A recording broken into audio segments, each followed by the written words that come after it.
Hello students, welcome to RH chemistry. So second PUC ಎಕ್ಸಾಮಿನೇಷನನ್ನು ಯಾರ್ಯಾರು ಈ ವರ್ಷ ಬರೆದಿದ್ದೀರಿ ಅವರೆಲ್ಲರಿಗೂ ಒಂದು ಖುಷಿಯ ವಿಚಾರ ಅಂತ ಅಂದರೆ, ಸೊ ನಾಳೆ ಬೆಳಗ್ಗೆ 10 ಗಂಟೆಗೆ ಕರ್ನಾಟಕ ಶಾಲಾ ಪರೀಕ್ಷೆ ಮತ್ತು ಮೌಲ್ಯ ನಿರ್ಣಯ ಮಂಡಳಿಯಲ್ಲಿ ಸುದ್ದಿಗೋಷ್ಠಿಯ ಮೂಲಕ ಸೊ ನಿಮ್ಮ ಫಲಿತಾಂಶವನ್ನು ಪ್ರಕಟ ಮಾಡಲಾಗುತ್ತದೆ ಅಂಥೇಳಿ ನೋಟಿಫಿಕೇಷನನ್ನು ಕೊಟ್ಟಿರುವಂಥದ್ದು.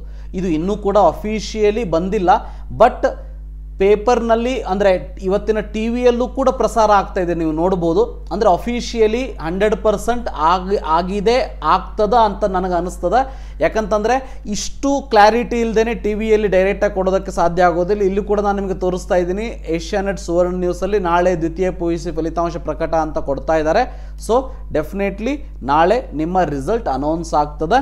ಸೊ 11 ಗಂಟೆಯ ನಂತರ ನೀವು KARResults.nic.in ವೆಬ್ಸೈಟ್ನಲ್ಲಿ ನೀವು ನಿಮ್ಮ ರಿಸಲ್ಟನ್ನು ನೋಡಿಕೊಳ್ಳಬಹುದು. Yes my dear students, second PUC ವಿದ್ಯಾರ್ಥಿಗಳ ಒಂದು ರಿಸಲ್ಟ್ ನಾಳೆ ಅನೌನ್ಸ್ ಆಗ್ತದೆ. ಸೊ ನಾಳೆ ರಿಸಲ್ಟ್ ಏನೇ ಆಗಲಿ ಮಕ್ಕಳೇ, ವರಿ ಮಾಡ್ಕೊಳ್ಳೋದಕ್ಕೆ ಹೋಗಬೇಡಿ. ಇದು ಪರೀಕ್ಷೆ 1, ಮತ್ತೆ ನಿಮಗೆ ಮುಂದೆ ಪರೀಕ್ಷೆ 2, ಪರೀಕ್ಷೆ 3 ಇದ್ದೇ ಇದೆ ಈ ಸಾರಿ ಅಲ್ವಾ. ಸೊ KCET ಎಕ್ಸಾಮಿನೇಷನನ್ನು ಯಾರು ಸ್ಟ್ರಿಕ್ಟ್ ಆದರೆ ಸೀರಿಯಸ್ ಆಗಿ ಪ್ರಿಪೇರ್ ಆಗ್ತಾ ಇದ್ದೀರಿ ಅವರು KCET ಮೇಲೆ ನಿಮ್ಮ ಕಾನ್ಸಂಟ್ರೇಷನನ್ನು ಕೊಡಿ. ಸೊ ಸೆಕೆಂಡ್ ಇಯರ್ ರಿಸಲ್ಟ್ ಏನು ಆಗಬೇಕಿತ್ತು ಅದು ಆಲ್ರೆಡಿ ಆಗಿಬಿಟ್ಟಿದೆ.